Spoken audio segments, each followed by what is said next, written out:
पहला सवाल आ गया है कि महात्मा गांधी ने हिंद स्वराज नामक जो पुस्तक की रचना की थी वह उन्होंने कब किया था। महात्मा गांधी के द्वारा रचित पुस्तक है हिंद स्वराज, इसकी रचना उन्होंने कब की थी। वो इंग्लैंड से भारत जहाज से यात्रा कर रहे थे तब किए थे, या फिर अपने साबरमती आश्रम में किए थे, या जहाज से इंग्लैंड से दक्षिण अफ्रीका की यात्रा कर रहे थे, या फिर जब वो चंपारण आंदोलन का नेतृत्व कर रहे थे उस दौरान किए थे।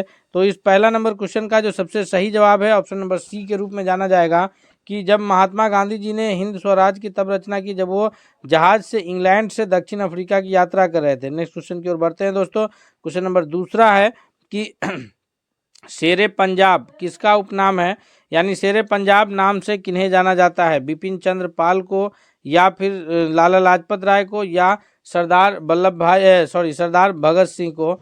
तो इसका जो सबसे करेक्ट आंसर है कि शेरे पंजाब के नाम से जो जाना जाता है वो लाला लाजपत राय को, यानी ऑप्शन नंबर बी दूसरा नंबर प्रश्न का सबसे सही जवाब है। नेक्स्ट क्वेश्चन की ओर बढ़ते हैं। क्वेश्चन नंबर तीसरा है कि निम्नलिखित में से किस नेता ने 1906 में कलकत्ता कांग्रेस अधिवेशन की अध्यक्षता की थी। 1906 का कलकत्ता कांग्रेस अधिवेशन इसलिए महत्वपूर्ण हो जाता है क्योंकि उससे पहले 1905 ईस्वी में बंगाल का विभाजन कर दिया गया था, पूर्वी बंगाल और पश्चिमी बंगाल के रूप में। तो ये 1906 में जो है कलकत्ता अधिवेशन की अध्यक्षता करने वाले जो ये थे वो कौन है। तीसरा नंबर क्वेश्चन का जो करेक्ट आंसर है वो ऑप्शन नंबर डी है कि दादा भाई नौरोजी जो है कलकत्ता अधिवेशन की अध्यक्षता किए थे, क्योंकि इस अधिवेशन में जो है ये बंगाल विभाजन के पश्चात ये अधिवेशन महत्वपूर्ण हो गया था। उस वक्त जो है स्वदेशी आंदोलन चला था और स्वदेशी आंदोलन का निर्णय लिया गया था और दादा भाई नौरोजी के नेतृत्व में यह हुआ। और दादा भाई नौरोजी ने जो है कुल मिलाकर कांग्रेस की 3 बार अध्यक्षता किए हैं। एक 1885 के बाद 1886 में, 1905 में और उसके बाद 1906 में, कुल 3 इन्होंने जो है अध्यक्षता किए हैं। नेक्स्ट क्वेश्चन की ओर बढ़ते हैं। क्वेश्चन नंबर 4 है कि कौन से भारतीय स्वतंत्र भारत का पहला गवर्नर जनरल बना। कौन भारतीय जो है वह स्वतंत्र भारत के पहला गवर्नर जनरल है। डॉक्टर राजेंद्र प्रसाद हैं, या फिर सरदार पटेल हैं, या सी राजगोपालचारी हैं, या बाबा साहब भीमराव अंबेडकर हैं। तो करेक्ट आंसर के रूप में ऑप्शन नंबर सी जाना जाता है कि सी राजगोपालचारी जी जो हैं यह स्वतंत्र भारत के प्रथम भारतीय गवर्नर जनरल के रूप में जाने जाते हैं। नेक्स्ट क्वेश्चन है, क्वेश्चन नंबर 5वां है कि जनरल माइक ओ डायर की हत्या किसने की थी। तो जनरल माइक ओ डायर की हत्या जो है यह उधम सिंह ने किया था, यानी ऑप्शन नंबर सी जो है 5वां नंबर क्वेश्चन का सबसे करेक्ट आंसर है। नेक्स्ट क्वेश्चन है कि भारत की आज़ादी के समय भारतीय राष्ट्रीय कांग्रेस के अध्यक्ष कौन थे। यानी 1947 में जब भारत स्वतंत्र घोषित हुआ तो उस वक्त भारतीय राष्ट्रीय कांग्रेस की अध्यक्षता कौन कर रहे थे। महात्मा गांधी, या फिर पंडित जवाहरलाल नेहरू, या सरदार वल्लभ भाई पटेल, या जेबी कृपलानी। तो याद रखेंगे हम लोग महात्मा गांधी जो है वो केवल एक बार उन्होंने जो है बेलगांव में ये भारतीय राष्ट्रीय कांग्रेस की अध्यक्षता किए हैं। तो महात्मा गांधी उसके बाद जो है फिर भारतीय 1934 बेलगांव अधिवेशन की अध्यक्षता महात्मा गांधी जी के द्वारा किया गया था। उसके बाद फिर महात्मा गांधी जी ने है कभी भारतीय राष्ट्रीय कांग्रेस की अध्यक्षता नहीं किए हैं। 1947 में देश के स्वतंत्रता के समय जो ये थे अध्यक्ष थे वो जेबी कृपलानी थे, यानी ऑप्शन नंबर सी जो है वो करेक्ट आंसर होगा। दोस्तों हम लोग एक एक महत्वपूर्ण प्रश्नों को उसके उत्तर के व्याख्या के सहित देखेंगे, इसलिए हम आप लोग से रिक्वेस्ट करते हैं कि अगर आप लोग अब तक चैनल पर नए हैं, चैनल को सब्सक्राइब नहीं किए हैं, तो प्लीज़ आप चैनल को सब्सक्राइब करके बेल आइकन को दबा लीजिएगा ताकि कोई भी अपडेट्स आएगा तो सबसे पहले आप तक पहुंचेगा। क्वेश्चन नंबर 7वां की ओर बढ़ते हैं। क्वेश्चन नंबर 7वां है कि इंडियन लिबरल फेडरेशन की स्थापना किन्होंने किया था। सुरेंद्र नाथ बनर्जी ने, या फिर चितरंजन दास ने, या महात्मा गांधी ने, या फिर चंद्रशेखर आज़ाद ने। 7वां नंबर क्वेश्चन का करेक्ट आंसर कौन सा होगा। तो 7वां नंबर प्रश्न के लिए जो सबसे सही उत्तर है कि इंडियन लिबरल फेडरेशन की जो स्थापना किए थे, संस्थापक के रूप में जो जाने जाते हैं वह जाने जाते हैं SN बनर्जी, यानी सुरेंद्र नाथ बनर्जी जी जो है वो इंडियन लिबरल फेडरेशन के संस्थापक के रूप में जाने जाते हैं। नेक्स्ट क्वेश्चन नंबर 8 है कि भारत छोड़ो आंदोलन के समय इंग्लैंड के प्रधानमंत्री कौन थे। भारत छोड़ो आंदोलन कब शुरू हुआ था। तो भारत छोड़ो आंदोलन जो है यह 1942 ईस्वी में शुरू हुआ था और इस समय जो है कांग्रेस के जो अध्यक्ष थे वो मौलाना अबुल कलाम आज़ाद थे। भारत छोड़ो आंदोलन के समय में ही जो है महात्मा गांधी जी ने करो या मरो का नारा दिया था। और भारत छोड़ो आंदोलन बहुत महत्वपूर्ण इसलिए भी हो जाता है क्योंकि इस आंदोलन जो आज़ादी के ये में सबसे महत्वपूर्ण आंदोलन है। इस समय जो इंग्लैंड के प्रधानमंत्री थे, 8वां नंबर क्वेश्चन का जो करेक्ट आंसर है वो ऑप्शन नंबर बी है कि विंस्टन चर्चिल जो है वहाँ के प्रधानमंत्री थे। अगले सवाल की ओर बढ़ते हैं। नेक्स्ट क्वेश्चन नंबर 9 है कि सूची 1 को सूची 2 से सुमेलित करना है। पुस्तक है और फिर उसके रचयिता है। इस प्रकार के अक्सर प्रश्न जो है सूची सुमेलित करने वाला खासकर बीपीएससी जो है इसमें पूछता है। तो 9वां नंबर क्वेश्चन का जो करेक्ट आंसर है वो कौन सा है कि इसमें जो सबसे सही उत्तर के रूप में जाना जाएगा कि द इंडियन स्ट्रगल, ये लिखा है जो है सुभाष चंद्र बोस के द्वारा। इंडियन इंडियन ये इंडिया इन ट्रांजिशन, ये जो लिखे हैं ये एम एन राय ने लिखा है। फिर उसके बाद है वेकअप इंडिया इन्वेस्टमेंट ने लिखा है और ट्रांसफर वीपी मेनन ने लिखा है। यानी अगर हम लोग इसका जो सही सूची देखें तो सबसे सही सूची जो सुमेलित हो रहा है वो ऑप्शन नंबर डी के रूप में जाना जाएगा 9वां नंबर क्वेश्चन के लिए। नेक्स्ट सवाल की ओर बढ़ते हैं हम लोग। अगला क्वेश्चन देखते हैं। क्वेश्चन नंबर 10 है कि 1927 में जो बटलर कमेटी 1927 में जो बटलर कमेटी बनी थी उसका उद्देश्य क्या था। बटलर कमेटी का जो उद्देश्य था वो भारतीय सेना का आधुनिकीकरण करना था, या फिर भारतीय कृषि का आधुनिकीकरण करना था, या भारतीय समाचार पत्रों पर सेंसर लागू करना था, या भारतीय सरकार तथा देशी राज्यों के बीच संबंधों को सुधारना था। 10वां नंबर क्वेश्चन का जो सबसे सही उत्तर है वो ऑप्शन नंबर डी के रूप में जाना जाएगा कि भारतीय सरकार तथा देशी राज्यों के बीच संबंधों को सुधारने के लिए 1927 में जो है बटलर कमेटी बनी थी। नेक्स्ट क्वेश्चन की ओर चलते हैं। क्वेश्चन नंबर 11 है कि कथन है कथन ए है कि कुशीनगर मल गणराज्य की राजधानी थी। कथन आर है कि महात्मा बुद्ध का महापरिनिर्वाण कुशीनगर में हुआ था। अब इसके हिसाब से हमें कूट में आंसर करना है 11 का कि ए और बी दोनों सही है और ए आर जो है वो ए की व्याख्या करता है, और दूसरा है कि आर ए और आर दोनों सही है तथा आर ए की व्याख्या नहीं करता है। ए सही है किंतु आर गलत है, ए गलत है किंतु आर सही है। तो सही तो दोनों है। कुशीनगर मल गणराज्य की राजधानी भी थी और महात्मा बुद्ध का महापरिनिर्वाण यानी उनका देहांत स्वर्गवास जो है वो कुशीनगर में ही हुआ है। तो कथन दोनों सही है, लेकिन कथन आर से ए की व्याख्या होती है ऐसा कोई सही नहीं है, अर्थात ऑप्शन नंबर बी जो है वो करेक्ट आंसर हो जाएगा कि ए और बी दोनों कथने सही है, लेकिन आर ए की सही व्याख्या करता है ऐसा जरूरी नहीं है। नेक्स्ट क्वेश्चन है। क्वेश्चन नंबर 12 है कि महात्मा बुद्ध के प्रथम बौद्ध संगीति, महात्मा बुद्ध के मृत्यु के बाद जो प्रथम बौद्ध संगीति की अध्यक्षता जो है वो किन्होंने किया है।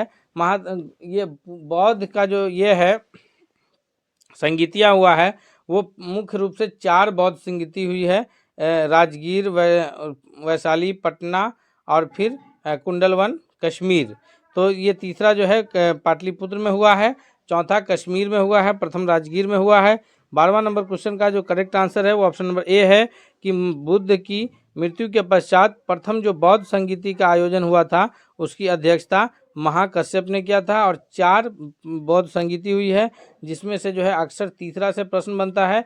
तीसरा बौद्ध संगीति पाटलिपुत्र में हुआ था और तीसरी बौद्ध संगीति जो है वो सम्राट अशोक के संरक्षण में हुआ था, इसीलिए जो है उससे अक्सर प्रश्न बनते हैं। नेक्स्ट सवाल की ओर बढ़ते हैं। क्वेश्चन नंबर 13 है कि निम्नलिखित 4 स्थानों में से हुई बौद्ध संगीतियों का सही काल क्रम कौन सा है।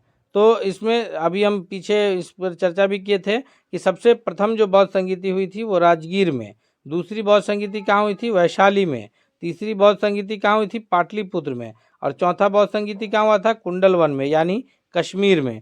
तो सबसे पहले कौन आएगा, सबसे पहले राजगीर है तो दूसरा आएगा, फिर उसके बाद वैशाली है तो पहला आएगा, फिर उसके बाद पाटलिपुत्र है तो चौथा आएगा, फिर कुंडलवन है तो तीसरा होगा, यानी 2 1 4 3। सही कूट कौन सा मिल रहा है, 2 1 4 3 का। इसका जो ऑप्शन नंबर जो 13वां नंबर क्वेश्चन का correct answer option number D के रूप में होगा, और माफ़ी चाहते हैं कि डी जो है वो मिस्टेक से इसमें लिखा नहीं पाया, 2 1 4 3 जो है इसका करेक्ट आंसर होगा, तो डी के रूप में इसका सही उत्तर जाना जाएगा। इस प्रकार के प्रश्न होंगे उसका कूट के रूप में हम लोग को सही करना है। नेक्स्ट क्वेश्चन की ओर बढ़ते हैं। अगला क्वेश्चन है क्वेश्चन नंबर 14 है कि सूची 1 को सूची 2 से सुमेलित करना है। ये चारों बौद्ध संगीति हैं और उसके जो है चारों बौद्ध संगीति की अध्यक्षता किन्होंने किया है, तो उसके अध्यक्ष है इधर इधर बौद्ध संगीतियाँ हैं। प्रथम बौद्ध संगीति याद रखेंगे हम लोग फिर से एक बार, राजगीर में। दूसरी बौद्ध संगीति कहाँ हुई है? दूसरी बौद्ध संगीति हुई है वैशाली में। तीसरी पाटलिपुत्र में और चौथी कुंडलवन में, जो कि कश्मीर में पड़ता है। तो इसका सही उत्तर क्या है? प्रथम बौद्ध संगीति महाकश्यप के नेतृत्व या अध्यक्षता में। द्वितीय बौद्ध संगीति सबकामी में, यानी दूसरा का बी। तीसरा जो बौद्ध संगीति है जो सम्राट अशोक का संरक्षण प्राप्त था, उस वक्त अध्यक्षता जो किए थे वो मुगली पुत्तिस किए थे। और चतुर्थ जो बौद्ध संगीति हुई है कुंडलवन में, उसकी अध्यक्षता जो है वो वसुमित्र के द्वारा किया गया था। यानी ऑप्शन नंबर ए जो है करेक्ट आंसर के रूप में 14वां नंबर प्रश्न का सबसे सही उत्तर जाना जाएगा। सभी प्रश्न जो है उसके महत्वपूर्ण प्रश्नों को उत्तर की व्याख्या के साथ हम लोग कंप्लीट कर रहे हैं। इसलिए हम आपसे रिक्वेस्ट करते हैं दोस्तों कि आपको अगर वीडियो पसंद आ रहा है तो आप इसको कमेंट करके बताइए तथा दोस्तों के बीच शेयर कीजिए और चैनल को सब्सक्राइब जरूर कर लीजिएगा। क्वेश्चन है 15 कि रामानुज के अनुयायियों को क्या कहा जाता है? रामानुज के अनुयायियों को शैव कहा जाता है, या वैष्णव कहा जाता है, या फिर अद्वैतवाद कहा जाता है, या अवधूत कहा जाता है? तो 15वां नंबर क्वेश्चन का जो करेक्ट आंसर है ऑप्शन नंबर बी के रूप में जाना जाएगा कि रामानुज के जो अनुयायी हैं उन्हें वैष्णव के नाम से जाना जाता है। नेक्स्ट क्वेश्चन है क्वेश्चन नंबर 16 है कि किस इतिहासकार ने अकबर द्वारा प्रतिपादित दीन इलाही को एक धर्म कहा है? अकबर ने जो है दीन इलाही नाम से एक ये चलाया था और स्वयं को जिले इलाही घोषित किया था।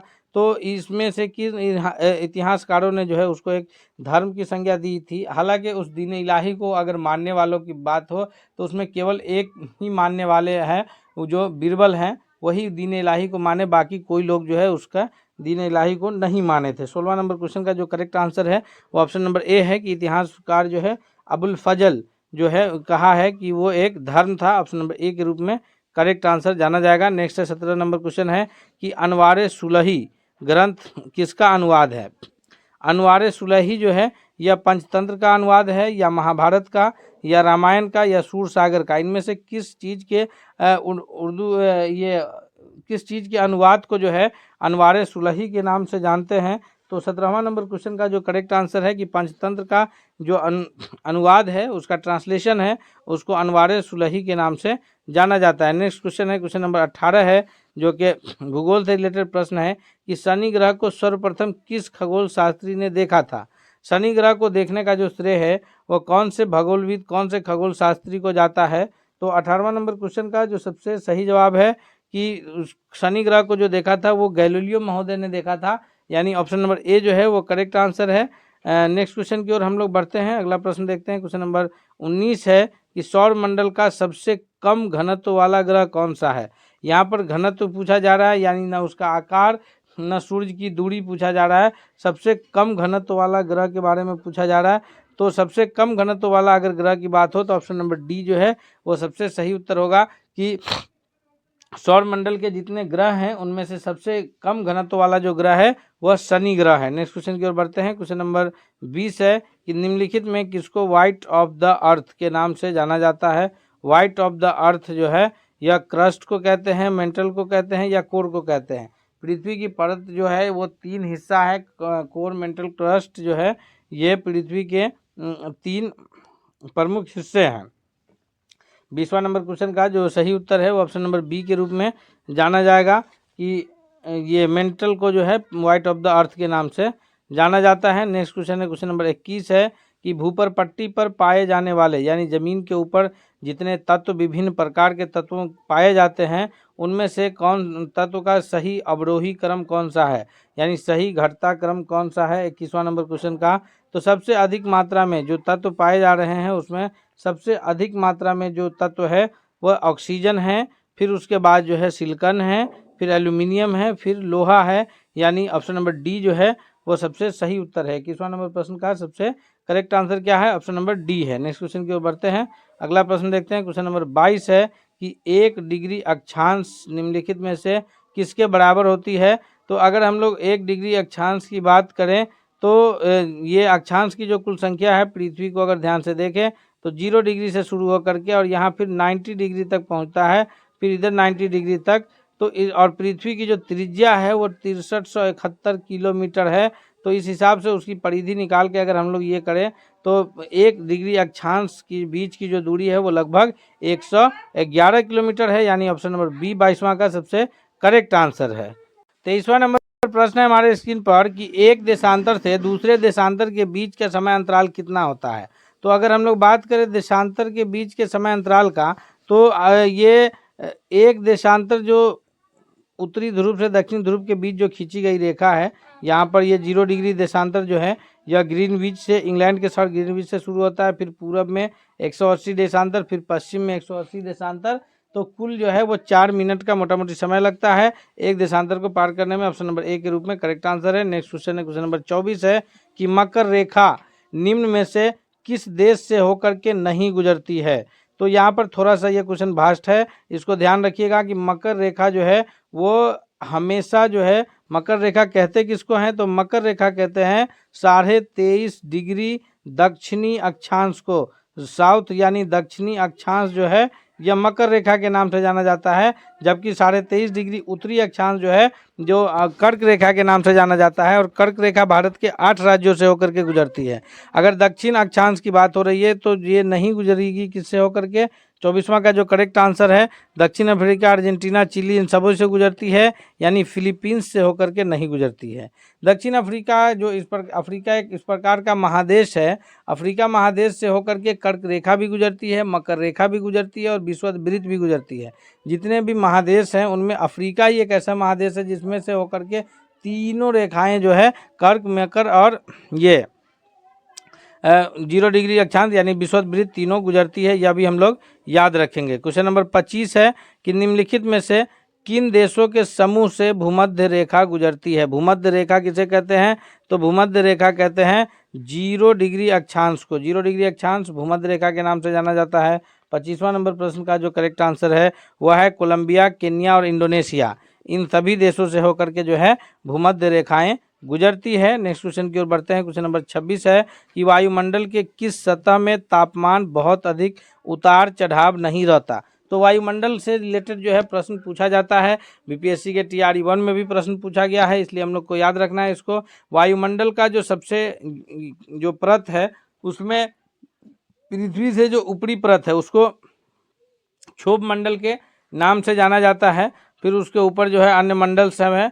तो ये वायुमंडल का जिस परत में ताप के जो बहुत अधिक उतार चढ़ाव नहीं मिलता है, 26वां नंबर क्वेश्चन का करेक्ट आंसर है वो है ऑप्शन नंबर ए कि समताप मंडल में जो है बहुत अधिक, समताप यानी समान ताप वाला मंडल हो गया, तो इसमें बहुत अधिक तापमान का उतार चढ़ाव नहीं रहता है। और वायुमंडल का जो सबसे अधिक घनत्व है वह क्षोभ मंडल में रहता है। याद रखेंगे हम लोग, वायुमंडल का सबसे अधिक घनत्व कहाँ रहता है, क्षोभ मंडल में।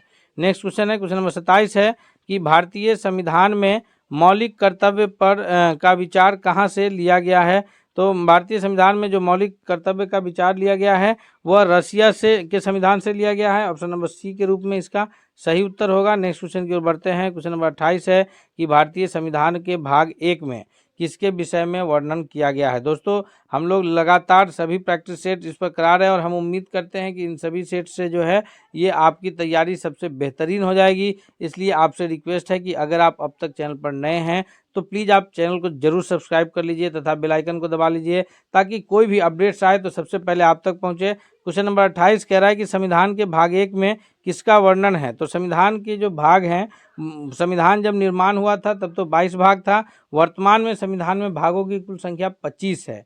तो भाग 1 में जो वर्णन किया गया है, 28वां नंबर क्वेश्चन का जो करेक्ट आंसर है वह है संघ और उसके राज्य क्षेत्र के बारे में भारतीय संविधान के भाग 1 में वर्णन किया गया है। भाग 2 में जो है वो नागरिकता के संबंधित वर्णन है। भाग 3 में जो है वो मूल अधिकार का वर्णन है और भाग 4 में जो है वो राज्य के नीति निर्देशक तत्व का वर्णन है। ये भी याद रखेंगे। भाग 1 में किसका वर्णन है, संघ एवं राज्य क्षेत्र का। भाग 2 में किसका है, तो वो हाँ भाग 2 में जो है वो नागरिकता का है। भाग 3 में मूल अधिकार का वर्णन है। मूल अधिकार की संख्या कितनी है, तो मूल अधिकार की कुल संख्या जो है 6 है।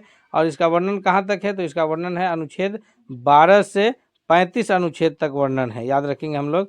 नेक्स्ट क्वेश्चन की ओर बढ़ते हैं। क्वेश्चन नंबर 29 है कि भारत संविधान के भाग 4 किसके बारे में बताता है। तो अभी हम लोग इस पर पीछे ही चर्चा किए हैं कि हमारे संविधान का जो भाग 4 है वह राज्य के नीति निर्देशक तत्वों को बताता है। ऑप्शन नंबर सी सही उत्तर है। और भाग 4 में जो है अनुच्छेद 51A जो जोड़ा गया है वो मूल कर्तव्य को निर्धारित करता है। याद रखेंगे हम लोग। नेक्स्ट क्वेश्चन की ओर बढ़ते हैं। क्वेश्चन नंबर 30 है कि भारतीय संविधान के किस अनुच्छेद में अनुसूचित जाति एवं अनुसूचित जनजातियों के लिए आरक्षण का प्रावधान है? एससी और ST, schedule caste and schedule tribes के लिए जो आरक्षण का, रिजर्वेशन का जो प्रावधान है, यह भारतीय संविधान के किस अनुच्छेद में इसका वर्णन है? तो 30वां नंबर प्रश्न का जो सबसे सही जवाब होगा वह है ऑप्शन नंबर डी, यानी अनुच्छेद 335 में इसका उल्लेख किया गया है। नेक्स्ट है क्वेश्चन नंबर 31 है कि नीति निर्देशक तत्व यानी डायरेक्टिव प्रिंसिपल ऑफ स्टेट निम्नलिखित अनुच्छेदों में से कौन सा अंतर्राष्ट्रीय अशांति और सुरक्षा के संवर्धन में संबंधित है? तो अंतर्राष्ट्रीय अशांति और सुरक्षा के संवर्धन में जो संबंधित अनुच्छेद है वह है अनुच्छेद 51। नीति निर्देशक तत्वों का जो उल्लेख है वह अनुच्छेद 36 से 51 के बीच में है। अनुच्छेद 12 से 35 तक तो मूल अधिकार का वर्णन है और अनुच्छेद 36 से 51 तक नीति निर्देशक तत्वों का वर्णन किया गया है, 36 से 51 तक। क्वेश्चन नंबर 32 है कि लोकसभा में एंग्लो इंडियन समुदाय के जो प्रतिनिधित्व के लिए प्रावधान संविधान के किस अनुच्छेद के अंतर्गत किया गया है?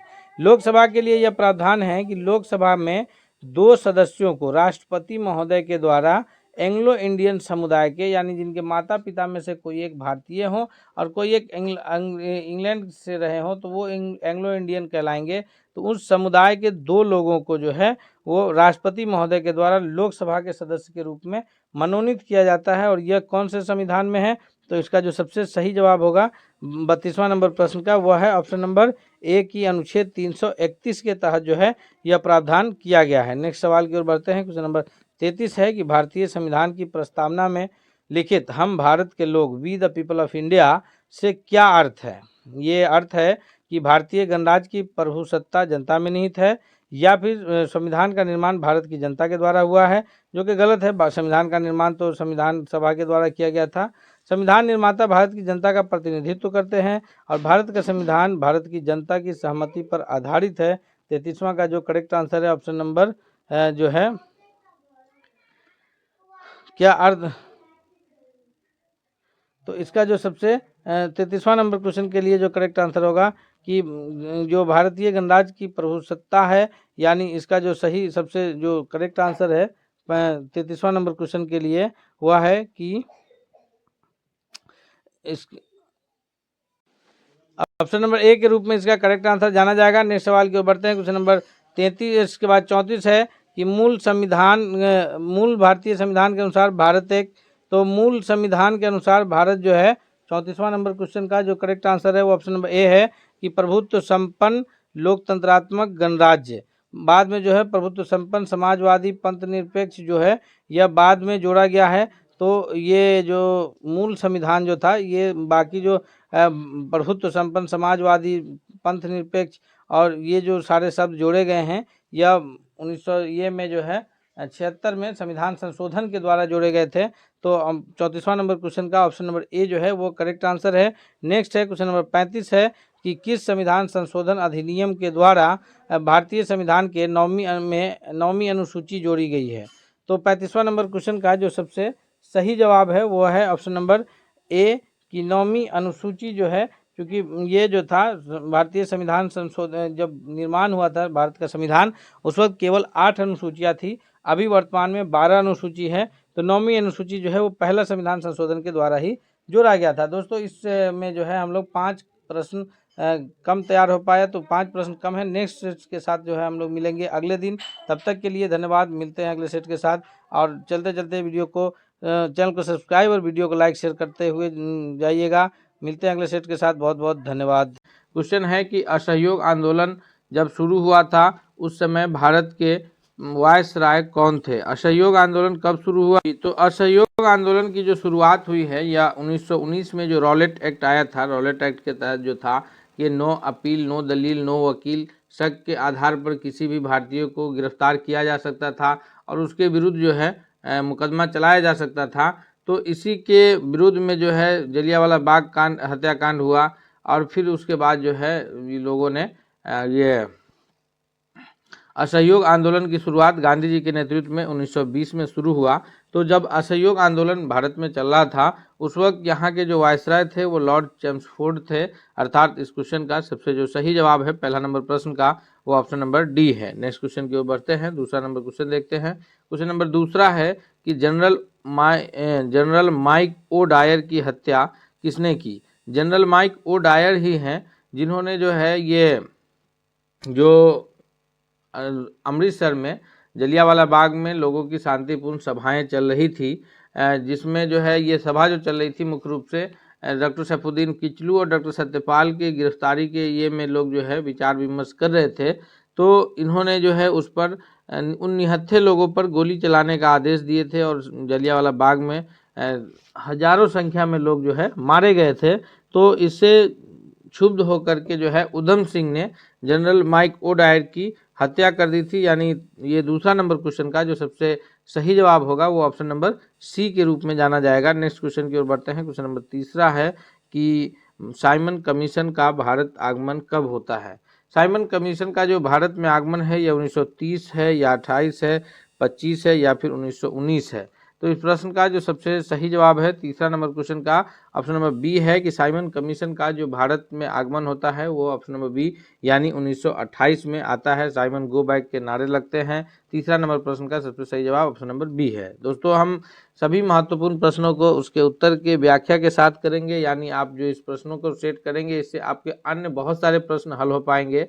इसलिए हम आपसे रिक्वेस्ट करते हैं कि अगर आप अब तक चैनल पर नए हैं, चैनल को सब्सक्राइब नहीं किया है तो प्लीज़ आप एक बार चैनल को सब्सक्राइब करके बेल आइकन को दबा लीजिए ताकि कोई भी जो अपडेट्स आएगा तो वो सबसे पहले आप तक पहुंचेगा।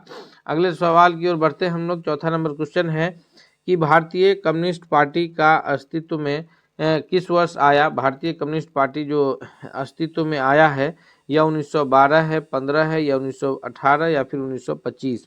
तो भारतीय कम्युनिस्ट पार्टी की जो स्थापना का सबसे ये करेक्ट आंसर है ऑप्शन नंबर डी है कि 1925 में भारतीय कम्युनिस्ट पार्टी अस्तित्व में आया। लेकिन वहीं अगर प्रश्न आए कि एम.एन. रॉय के नेतृत्व में जो भारतीय कम्युनिस्ट पार्टी की ताशकंद में कब स्थापना होती है, तो इस प्रश्न का सबसे सही उत्तर हो जाएगा कि एम.एन. रॉय के नेतृत्व में भारतीय कम्युनिस्ट पार्टी की ताशकंद में जो स्थापना होती है वो 1920 ईस्वी में, याद रखिएगा आज से मतलब 1925 से 5 वर्ष पहले। नेक्स्ट सवाल की ओर बढ़ते हैं हम लोग। क्वेश्चन नंबर 5 है कि दीन बंधु के नाम से किन्हें जाना जाता है। जी, दीन बंधु जैसे मोहनदास करमचंद गांधी को महात्मा के नाम से जाना जाता है, वल्लभ भाई पटेल को सरदार के नाम से, उसी प्रकार दीन बंधु के नाम से कौन विख्यात है। जी.एस. खड़पड़े हैं, आचार्य नरेंद्र देव हैं या फिर चित्तरंजन दास हैं या C.F. एंड्रयूज हैं। तो इसमें दीन बंधु के नाम से जो है वो C.F. एंड्रयूज को जाना जाता है। यानी ये 5वां नंबर क्वेश्चन का सबसे सही जवाब है ऑप्शन नंबर डी के रूप में। और वहीं आचार्य चित्तरंजन दास को देश बंधु कहा जाता है। चित्तरंजन दास को क्या कहा जाता है, देश बंधु। और दीन बंधु किसको कहा जाता है, तो ये C.F. एंड्रयूज को कहा जाता है। हम लोग इसमें कंफ्यूज नहीं होंगे दीन बंधु और देश बंधु के प्रश्नों में। क्वेश्चन नंबर 6 है कि माई एक्सपेरिमेंट विद ट्रूथ यानी सत्य के साथ मेरे प्रयोग, माई एक्सपेरिमेंट विद ट्रूथ के लेखक कौन है। सत्य के साथ मेरे प्रयोग के ये जो लेखक हैं महात्मा गांधी जी हैं या फिर मौलाना आज़ाद हैं, जवाहरलाल नेहरू हैं या जयप्रकाश नारायण हैं। तो इसका जो सबसे करेक्ट आंसर होगा 6 नंबर क्वेश्चन के लिए वह है ऑप्शन नंबर ए यानी महात्मा गांधी जो है ये माई एक्सपेरिमेंट विद ट्रूथ के लेखक हैं। वहीं जवाहरलाल नेहरू जो है डिस्कवरी ऑफ इंडिया के लेखक हैं। मौलाना आज़ाद ने तो कई किताबें लिखे हैं, इनके लिखे हुए अल हिलाल है, अल बलाग है। इन्होंने एक खतों का ये लिखा है, उसको गुब्बारे खातिर के नाम से जाना जाता है। तो इनकी रचना बहुत सारी है। अल हिलाल और अल बलाग पत्रिका जो है इन्होंने आज़ादी के दौरान जो है निकाले थे। उसमें जो है इस पर अल हिलाल पर जब अंग्रेजों ने बैन लगाया तो फिर अल बलाग निकाले। तो इस तरह इनकी कई रचनाएं हैं। जवाहरलाल नेहरू की लिखी पुस्तक है डिस्कवरी ऑफ इंडिया। हम लोग अगले सवाल की ओर बढ़ते हैं। नेक्स्ट क्वेश्चन है क्वेश्चन नंबर 7 है कि क्रम अनुसार व्यवस्थित करना है। क्रम अनुसार जो व्यवस्थित करना है उसमें कि पहले कौन सी घटनाएं घटी है फिर कौन सी घटनाएं घटी है, इस प्रकार के प्रश्न भी बीपीएससी में अक्सर पूछे जाते हैं। तो इसलिए जो है इन नए पैटर्न के पर आधारित प्रश्नों को भी हम लोग देखते चलेंगे कि क्रम के अनुसार हम लोग को व्यवस्थित करना है। साइमन कमीशन का भारत में आगमन है, फिर 1928 ईस्वी में होता है साइमन कमीशन का भारत आगमन। उसके बाद जो है असहयोग आंदोलन है जो कि 1920 ईस्वी में चलता है। पूना पैक्ट है महात्मा गांधी और भीमराव अंबेडकर के बीच पूना पैक्ट होता है 1932 में। और गांधी इरविन समझौता है महात्मा गांधी और लॉर्ड इरविन के बीच 5 मार्च 1931 को यह समझौता होता है। तो क्रम अनुसार देखिए, सबसे पहले जो घटनाएं घटी है असहयोग आंदोलन, फिर उसके बाद जो है साइमन कमीशन का आगमन होता है, फिर उसके बाद जो है गांधी इरविन समझौता है, फिर उसके बाद अंत में पूना पैक्ट है महात्मा गांधी और बाबा साहब भीमराव अंबेडकर के बीच, अर्थात डी ऑप्शन करेक्ट होगा कि सबसे पहले घटना घटी दूसरा, फिर घटी पहला, फिर चौथा, फिर तीसरा। नेक्स्ट क्वेश्चन की ओर बढ़ते हैं हम लोग। अगला प्रश्न क्या है, क्वेश्चन नंबर 8 है कि दांडी यात्रा में गांधी जी ने कितनी दूरी तय करके नमक कानून का विरोध किया था। गांधी जी की जो दांडी यात्रा शुरू होती है यह 12 मार्च 1930 ईस्वी को, 12 मार्च 1930 को गांधी जी जो है साबरमती आश्रम से अपने 78 अनुयायियों के साथ निकलते हैं और 6 अप्रैल 1930 ईस्वी को दांडी पहुंच करके नमक बना करके नमक कानून तोड़ते हैं और उसी दिन से जो है सविनय अवज्ञा आंदोलन की शुरुआत होती है। तो यह भी एक प्रश्न बनता है कि सविनय अवज्ञा आंदोलन की जो शुरुआत है वो किस ये से है, तो वो महात्मा गांधी जी के दांडी यात्रा से सविनय अवज्ञा आंदोलन की शुरुआत होती है। अर्थात 8वां नंबर क्वेश्चन का जो सही उत्तर है कि ये जो 12 मार्च को चले और 6 अप्रैल तक सफ़र किए, तो इस बीच गांधी जी ने जो है लगभग 385 किलोमीटर का डिस्टेंस तय किया था, 385 किलोमीटर की दूरी तय की। ऑप्शन नंबर बी जो है वह करेक्ट आंसर है। नेक्स्ट क्वेश्चन की ओर चलते हैं। क्वेश्चन नंबर 9वां है कि महात्मा गांधी जी ने किस कानून को काला कानून कहा था।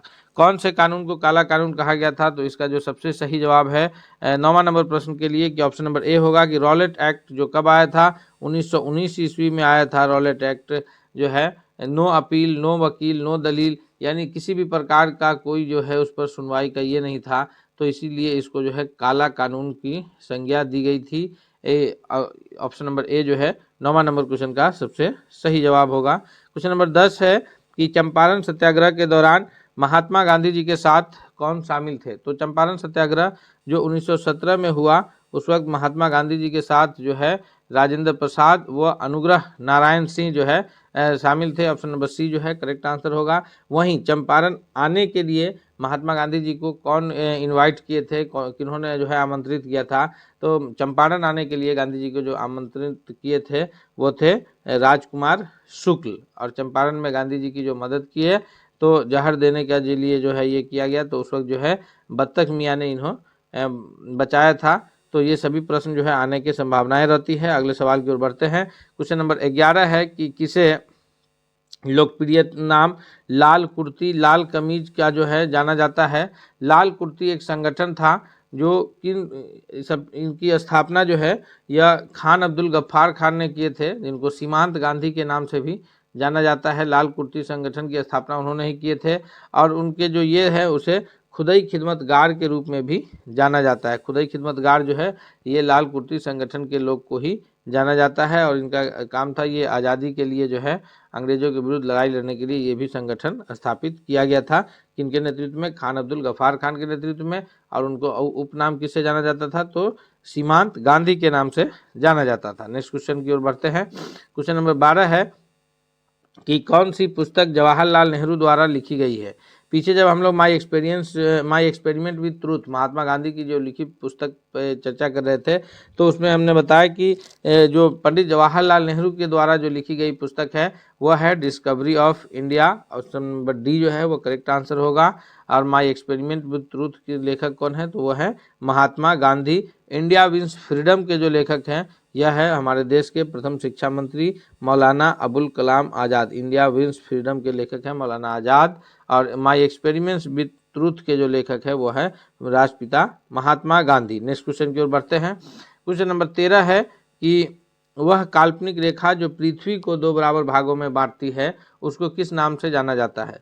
तो अगर हम लोग पृथ्वी के मैप को देखें, ग्लोब को ध्यान से देखें, तो पृथ्वी को 2 बराबर भागों में जो बांटने का काम करती है वो 0 डिग्री अक्षांश है। उससे ऊपर का जो हिस्सा है उसको उत्तरी गोलार्ध नॉर्थ हेमिस्फीयर, नीचे के हिस्सा को दक्षिणी गोलार्ध साउथ हेमिस्फीयर के रूप में जाना जाता है। और ये ऊपर 90 डिग्री का जो पॉइंट है उसको उत्तरी ध्रुव, और नीचे जो 90 डिग्री का पॉइंट है इसको दक्षिणी ध्रुव के नाम से जाना जाता है। तो यह काल्पनिक रेखा किस नाम से जाना जाएगा, जाएगा। 0 डिग्री अक्षांश को भूमध्य रेखा कहते हैं। वहीं 23.5 डिग्री जो उत्तरी अक्षांश है, 23.5 डिग्री उत्तर में, उसको कहते हैं कर्क रेखा, और 23.5 डिग्री जो दक्षिणी अक्षांश है उसको कहा जाता है मकर रेखा। ये हम लोग याद रखेंगे। और 0 डिग्री जो अक्षांश है वो भूमध्य रेखा के नाम से जाना जाता है, जो पृथ्वी को 2 बराबर हिस्सों में बांटती है। नेक्स्ट क्वेश्चन है, क्वेश्चन नंबर 14 है कि दोनों ध्रुवों को जोड़ने वाली काल्पनिक रेखा जो भूमध्य रेखाओं को समकोण पर प्रतिच्छेदित करती है वो कौन है? तो पृथ्वी का जो मैप है, ऊपर में नॉर्थ पोल, नीचे में साउथ पोल, इन दोनों ध्रुव को जो जोड़ने वाली रेखा है, जो इसको 0 डिग्री अक्षांश को समकोण पर विभाजित करती है, इसको किस नाम से जाना जाता है? तो यह जो है इसका सबसे सही उत्तर होगा कि इसको जो है देशांतर रेखा के नाम से जाना जाता है। 0 डिग्री जो देशांतर है वह इंग्लैंड के शहर ग्रीनविच से होकर के गुजरता है, और वही जो है समझिए तो प्रधान मध्याह्न रेखा है, और वहीं से जो है समय का निर्धारण होता है। भूमध्य ये देशांतर रेखा से जो है वो समय का निर्धारण होता है। नेक्स्ट क्वेश्चन है कि एक देशांतर से दूसरे देशांतर के बीच कितना समय अंतराल लगता है? तो देशांतर की कुल संख्या जो है पूर्वी देशांतर में 180 है, वहीं पश्चिमी देशांतर में भी 180 है।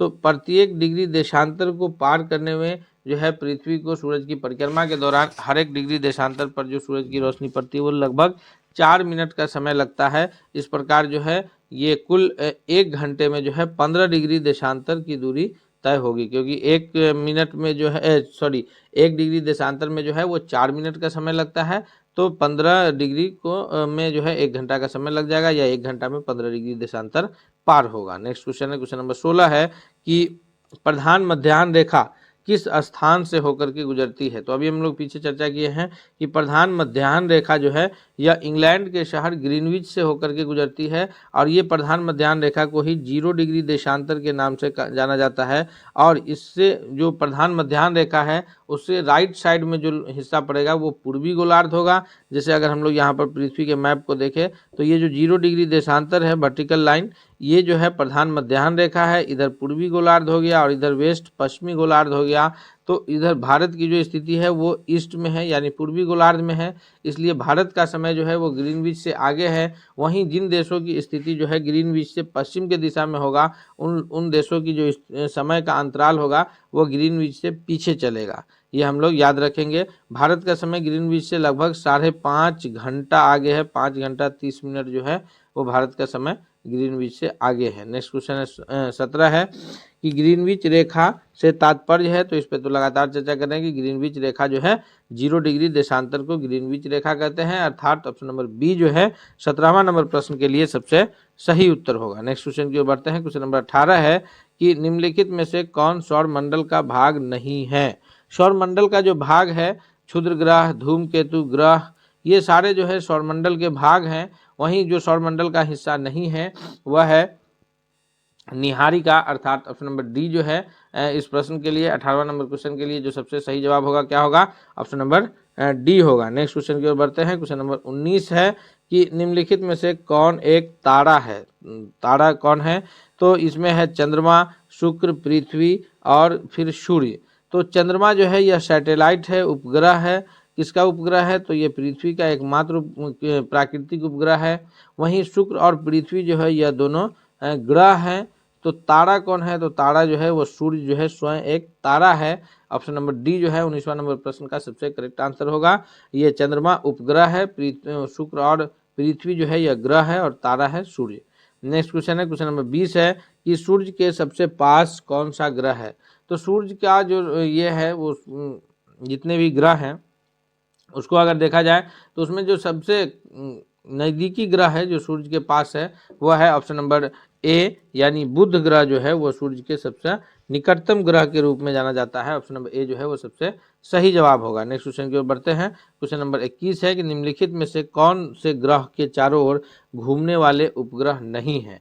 यानी अपना प्राकृतिक उपग्रह नहीं है पृथ्वी के पास, तो अपना एक प्राकृतिक उपग्रह है जिसको चंद्रमा के रूप में जानते हैं हम लोग। लेकिन जिन ग्रहों को अपना कोई प्राकृतिक उपग्रह नहीं है वह है ऑप्शन नंबर बी कि बुध और शुक्र को जो है प्राकृतिक कोई उपग्रह नहीं है, बी करेक्ट आंसर है। नेक्स्ट क्वेश्चन है 22 है कि निम्नलिखित में से कौन उत्तल दर्पण की फोकस दूरी जिसकी वक्रता त्रिज्या 32 सेंटीमीटर हो। दोस्तों अभी हम लोग जो है इतिहास के बाद भूगोल से रिलेटेड महत्वपूर्ण प्रश्न कर चुके हैं। अब हम लोग विज्ञान से रिलेटेड प्रश्नों को देख रहे हैं, इसलिए हम आपसे एक बार फिर रिक्वेस्ट करते हैं कि अगर आप अब तक चैनल पर नए हैं तो प्लीज़ आप चैनल को जरूर सब्सक्राइब करके बेल आइकन को दबा लीजिए, ताकि कोई भी अपडेट्स आए तो सबसे पहले जो है वो आप तक पहुँचेगा। और साथ ही साथ एक और रिक्वेस्ट है कि अगर आपको यह वीडियो पसंद आ रहा है तो इसको लाइक करते हुए दोस्तों के बीच शेयर कीजिएगा, और अंत में कमेंट करके भी जरूर बताइएगा कि यह वीडियो आपको कैसा लगा। क्वेश्चन नंबर 22 है कि निम्नलिखित में से कौन उत्तल दर्पण की फोकस दूरी है जिसकी वक्रता त्रिज्या 32 सेंटीमीटर है। तो उत्तल दर्पण की जो फोकस दूरी होगी तो f इज इक्वल टू होता है r/2। फोकस दूरी f बराबर त्रिज्या का आधा, तो त्रिज्या 32 है तो 32 का आधा कितना हो जाएगा 16, अर्थात ऑप्शन नंबर सी जो है वो करेक्ट आंसर होगा। उत्तल दर्पण है इसलिए +16, ऑप्शन नंबर सी जो है वो सबसे सही जवाब होगा। नेक्स्ट क्वेश्चन की ओर बढ़ते हैं। क्वेश्चन नंबर 23 है कि कौन सा बुझा हुआ चूना है। बुझा हुआ चूना का जो रासायनिक नाम है वह है CaCO3, यानी इसको जो रासायनिक नाम है वो क्या है, कैल्शियम कार्बोनेट। कैल्शियम कार्बोनेट जो है इसका रासायनिक नाम है, जिसको बुझा हुआ चूना के नाम से जानते हैं। ऑप्शन नंबर सी जो है इस प्रश्न के लिए वो सबसे सही जवाब के रूप में आंसर जाना जाएगा। नेक्स्ट क्वेश्चन है क्वेश्चन नंबर 24 है कि घरेलू परिपथ में उदासीन तार, यानी जो उदासीन तार जिसमें होकर के करंट फ्लो नहीं करता है वो किस रंग का होता है। तो हमारे घरों में जो बिजली लगती है उसमें जो उदासीन तार है जिससे होकर के करंट फ्लो नहीं करता है वह जो है उदासीन तार किस प्रकार का होता है। तो इसका जो सबसे सही जवाब है 24वां नंबर क्वेश्चन का वह है ऑप्शन नंबर ये सी, यानी काला कलर का जो है उदासीन तार होता है। नेक्स्ट क्वेश्चन है 25 की ऑक्जेलिक अम्ल का जो प्राकृतिक स्रोत है वो कौन सा है, यानी ऑक्जेलिक अम्ल जो है प्राकृतिक रूप से हमें किससे प्राप्त होती है। तो ऑक्जेलिक अम्ल का जो प्राकृतिक स्रोत है 25वां नंबर प्रश्न का जो सबसे सही जवाब है ऑप्शन नंबर बी है कि ऑक्जेलिक अम्ल जो है हमें ये टमाटर से प्राप्त होती है। टार्ट्रिक अम्ल इमली से प्राप्त होता है। एसिटिक अम्ल जो है वो सिरका में मौजूद जो अम्ल है वो एसिटिक अम्ल के नाम से जाना जाता है। नेक्स्ट क्वेश्चन की ओर बढ़ते हैं। अगला क्वेश्चन देखते हैं। क्वेश्चन नंबर 26 है कि निम्नलिखित में से कौन आहार श्रृंखला का निर्माण करता है। आहार श्रृंखला का निर्माण करने का तात्पर्य है कि किससे किसको भोजन की प्राप्ति होती है।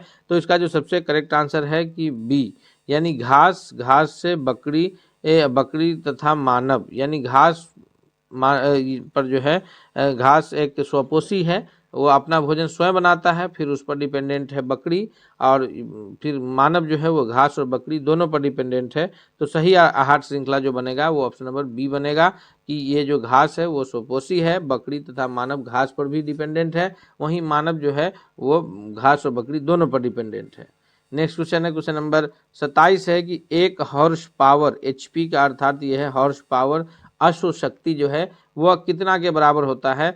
तो शक्ति का जो एसआई मात्रक है वो वाट होता है। शक्ति का एसआई मात्रक क्या होता है, वाट होता है, वो जिसको W संकेत से लिखा जाता है। और एक हॉर्स पावर जो है 1 HP जो है यह लगभग 746 वाट के बराबर होता है। ऑप्शन नंबर ए जो है 27वां नंबर प्रश्न का सबसे सही जवाब होगा। 27वां नंबर क्वेश्चन के लिए सबसे करेक्ट आंसर क्या होगा, ऑप्शन नंबर ए होगा। नेक्स्ट क्वेश्चन की ओर बढ़ते हैं। क्वेश्चन नंबर 28 है कि विद्युत फ्यूज जो है यह विद्युत धारा के किस प्रभाव पर कार्य करता है। तो इसका जो सबसे करेक्ट आंसर है 28वां नंबर प्रश्न का वह है ऑप्शन नंबर ए कि विद्युत फ्यूज जो है वो विद्युत धारा के ऊष्मीय प्रभाव पर कार्य करता है, यानी ऊष्मा अधिक होने की स्थिति में जो है विद्युत फ्यूज जो है वो गल जाता है, और गल करके परिपथ को ब्रेक करता है, और परिपथ को ब्रेक करता है इसलिए उसके आगे जो भी इक्विपमेंट लगे होते हैं वो सभी सेफली बच जाते हैं। नेक्स्ट क्वेश्चन की ओर बढ़ते हैं। क्वेश्चन नंबर 29 है कि ऊर्जा का सबसे अधिक प्रत्यक्ष एवं विशाल स्रोत क्या है। प्रत्यक्ष यानी जिससे हमें डायरेक्ट ऊर्जा की प्राप्ति होती है, और विशाल यानी उतना बड़ा ऊर्जा का दूसरा कोई फिर स्रोत नहीं है। तो ऊर्जा का जो कोयला है जो कि नवीकरणीय संसाधन है, यानी आज न कल कोयला जो है वो खत्म हो जाने वाला संसाधन है। बिजली है जो कि पानी, कोयले इत्यादि से जो है ये उत्पादित होता है, परमाणु बम। लेकिन इसमें सब में जो सबसे अधिक सर्वाधिक डायरेक्ट और सबसे बड़ा विशाल स्रोत है वो सूर्य है। ऑप्शन नंबर सी जो है 29वां नंबर प्रश्न के लिए सबसे करेक्ट आंसर होगा। नेक्स्ट क्वेश्चन की ओर बढ़ते हैं। क्वेश्चन देखते हैं हम लोग। क्वेश्चन नंबर 30 है कि टिहरी बांध जो है वो किस नदी पर बनाया गया है जी। टिहरी बांध इनमें से गंगा नदी पर बनाया गया है या फिर सतलज या यमुना या फिर नर्मदा। तो इसका करेक्ट आंसर है ऑप्शन नंबर ए कि टिहरी बांध जो है वो गंगा की ये नदियां हैं, भागीरथी और भिलंगना उस पर जो है मुख्य रूप से बनाई गई है, अर्थात ऑप्शन नंबर ए जो है 30वां नंबर प्रश्न के लिए सबसे करेक्ट आंसर होगा। नेक्स्ट क्वेश्चन है क्वेश्चन नंबर 31 है कि सौर सेल बनाने में किसका उपयोग किया जाता है। जी, सौर सेल यानी सूरज की रोशनी से ऊर्जा लेकर के फिर उसे विद्युत में परिवर्तित करने के लिए जो है सौर सेल का जो निर्माण होता है वह कैसे होता है, किसकी मदद से होता है। तो इस 31वां नंबर प्रश्न का जो सबसे करेक्ट आंसर होगा दोस्तों वह होगा ऑप्शन नंबर डी के रूप में कि सिलिकॉन जो है, जो कि सिलिकॉन क्या है कि धातु और अधातु के बीच उपधातु के रूप में यह जाना जाता है। सिलिकॉन है, जर्मेनियम है, ये दोनों जो है धातु और अधातु के बीच में उपधातु के रूप में जाना जाता है, यानी इसको कहा जाता है सेमीकंडक्टर। रूम टेम्परेचर पर यह अधातु की तरह बिहेव करता है, फिर टेम्परेचर बढ़ाने पर जो है ये धातु की तरह कार्य करने लगता है। तो इसका करेक्ट आंसर है ऑप्शन नंबर डी कि सिलिकॉन का उपयोग जो है सोलर सेल में किया जाता है। दोस्तों हम सभी महत्वपूर्ण प्रश्नों को एक एक करके व्याख्या के साथ कर रहे हैं। हम आपसे रिक्वेस्ट करते हैं कि आप अगर अब तक चैनल पर नए हैं तो प्लीज़ जरूर चैनल को सब्सक्राइब कर लीजिए। दूसरा है 32वां नंबर प्रश्न है कि बांध के द्वारा स्थापित टरबाइन ज्वारीय ऊर्जा को किस रूप में परिवर्तित करता है। तो बांध के द्वारा जो स्थापित टरबाइन है वह ज्वारीय ऊर्जा को विद्युत ऊर्जा में परिवर्तन करता है। ज्वारीय ऊर्जा अर्थात यह है कि ज्वार भाटा के क्रम में जो ज्वार कहते हैं कि समुद्र में लहरों का उठना और उससे समुद्र की पानी का ऊंचाई तक उठना और फिर नीचे गिरना ज्वार कहलाता है। ऊपर उठना ज्वार कहलाता है और नीचे गिरना भाटा कहलाता है। तो इसमें जो है बांध बना करके पानी को इकट्ठा किया जाता है, फिर उस पानी को जल विद्युत परियोजना के लिए इस्तेमाल किया जाता है। नेक्स्ट क्वेश्चन है 33 है कि संविधान सभा में संविधान की अंतिम रूप से किस दिन पारित किया। तो संविधान सभा ने संविधान को जो अंतिम रूप से पारित किया है, 33वां नंबर सवाल का जो सही उत्तर है ऑप्शन नंबर सी है कि 26 नवंबर 1949 ईस्वी को। यही कारण है कि हर वर्ष हम लोग 26 नवंबर को जो है संविधान दिवस के रूप में मनाते हैं, लेकिन हमारा संविधान जो लागू हुआ है वह 26 जनवरी 1950 को हुआ है, जिसको हम लोग गणतंत्र दिवस के रूप में मनाते हैं। क्वेश्चन नंबर 34 है कि संविधान पांडुलेख समिति में निम्नलिखित में से कौन से सदस्य शामिल नहीं थे। संविधान का जो पांडुलेखी समिति था उसमें मोहम्मद सादुल्ला शामिल नहीं है, या के एम मुंशी, ए के अय्यर या फिर जवाहरलाल नेहरू। तो इसका करेक्ट आंसर है ऑप्शन नंबर डी कि संविधान के पांडुलेखन में जो है हमारे प्रथम प्रधानमंत्री जवाहरलाल नेहरू शामिल नहीं थे। नेक्स्ट क्वेश्चन है 35 की भारतीय संविधान सभा में महिला सदस्यों की कुल कितनी संख्याएं थी। कितनी महिला सदस्य भारतीय संविधान का निर्माण का जब कार्य चल रहा था तो उसमें कितने महिला सदस्य जो है वो कार्यरत थी। इस 35वां नंबर क्वेश्चन का करेक्ट आंसर है ऑप्शन नंबर डी कि 15 महिला सदस्यों की उसमें भागीदारी थी। नेक्स्ट क्वेश्चन की ओर बढ़ते हैं। क्वेश्चन नंबर 36 है कि भारतीय संविधान के किस भाग को उसकी आत्मा की आख्या प्रदान की गई है। आत्मा किसको कहा गया है, तो मौलिक अधिकार को या फिर उसके डायरेक्टिव प्रिंसिपल को यानी राज्य के नीति निर्देशक तत्व को। यह भारतीय संविधान का सभी अनुच्छेद जो है आत्मा के रूप में जाना जाता है, या फिर प्रस्तावना। तो सबसे जो सही उत्तर है ऑप्शन नंबर ए है कि प्रस्तावना को जो है वो भारतीय संविधान के आत्मा के रूप में माना गया है। नेक्स्ट क्वेश्चन है क्वेश्चन नंबर 37 है कि धर्मनिरपेक्षता का अर्थ क्या है। धर्मनिरपेक्षता शब्द का जो अर्थ है कि राज्य सरकार का द्वारा किसी भी धर्म को स्वीकार नहीं किया जाना। राज्य सरकार का अपना कोई धर्म नहीं होगा, वहीं राज्य के प्रत्येक नागरिकों का यानी देश के हर एक नागरिकों का जो जिस धर्म को अपनाना चाहे वो अपना सकते हैं, लेकिन राज्य सरकार का जो है इसमें अपना कोई धर्म नहीं होगा। धर्मनिरपेक्षता का मूल अर्थ यही है। नेक्स्ट क्वेश्चन की ओर बढ़ते हैं। क्वेश्चन नंबर 38 है कि संविधान में प्रस्तावना में प्रयुक्त शब्द सेकुलर्स यानी सेकुलर का अर्थ क्या है। पंथ निरपेक्ष जो शब्द है कि सभी नागरिकों को धर्म उपासना की स्वतंत्रता देना, या फिर एक ईश्वरवाद या बहु ईश्वरवाद या सभी धर्मों की अस्वीकृति। तो सेकुलर शब्द जो है कहीं भी सभी धर्म को अस्वीकृत नहीं करता है। सेकुलर शब्द का अर्थ यह है कि सभी नागरिकों को धर्म एवं उपासना की स्वतंत्रता, और यह भारतीय संविधान का मूल अधिकार में भी शामिल है कि भारत के नागरिकों को जो है अधिकार प्रदान किए गए हैं। उसमें से एक अधिकार ये भी है कि भारतीय नागरिकों को धार्मिक स्वतंत्रता का अधिकार दिया गया है। नेक्स्ट क्वेश्चन है क्वेश्चन नंबर 39 है कि समाजवाद का अर्थ क्या है। समाजवाद का अर्थ सामाजिक नियंत्रण है, या राष्ट्रीयकरण है, सामाजिक न्याय है, या फिर सामाजिक स्पर्धा है। तो इसका जो करेक्ट आंसर है 39वां नंबर प्रश्न का ऑप्शन नंबर सी होगा कि सामाजिक न्याय है। सामाजिक न्याय से तात्पर्य यह है कि समाज में किसी भी आधार पर कोई भेदभाव नहीं है, चाहे वह जाति के आधार पर हो, चाहे वो धर्म के आधार पर हो, भाषा के आधार पर हो, या फिर ये भाषा, धर्म, लिंग, किसी भी आधार पर समाज में रहने वाले लोगों के साथ कोई भेदभाव नहीं है। सामाजिकरण का मूल अर्थ यही है समाजवाद का, कि सामाजिक न्याय वहाँ स्थापित हो। नेक्स्ट क्वेश्चन है, क्वेश्चन नंबर 40 है कि 42वें संविधान संशोधन के द्वारा 1976 में प्रस्तावना में किस शब्द को नहीं जोड़ा गया है। तो 1976 में जो प्रस्तावना में जोड़े गए शब्द है धर्मनिरपेक्ष, समाजवाद, एकता और अखंडता। जो नहीं जोड़े गए हैं वह गुट निरपेक्ष है, यानी ऑप्शन नंबर सी जो है इसका करेक्ट आंसर है। दोस्तों हम लोग अभी 40 महत्वपूर्ण प्रश्नों को जो है उसके उत्तर के एक एक व्याख्या के साथ कंप्लीट किए हैं। हम उम्मीद करते हैं कि यह आपके आने वाले परीक्षा में बहुत ही लाभकारी और हितकारी साबित होगा। इसलिए आपसे रिक्वेस्ट भी है कि अगर आप चैनल पर नए हैं, चैनल को सब्सक्राइब नहीं किया है, तो प्लीज़ आप चैनल को सब्सक्राइब करके बेल आइकन को दबा लीजिए, ताकि कोई भी अपडेट्स आए तो सबसे पहले आप तक पहुँचे। मिलते हैं हम लोग अगले सेट के साथ, तब तक के लिए धन्यवाद।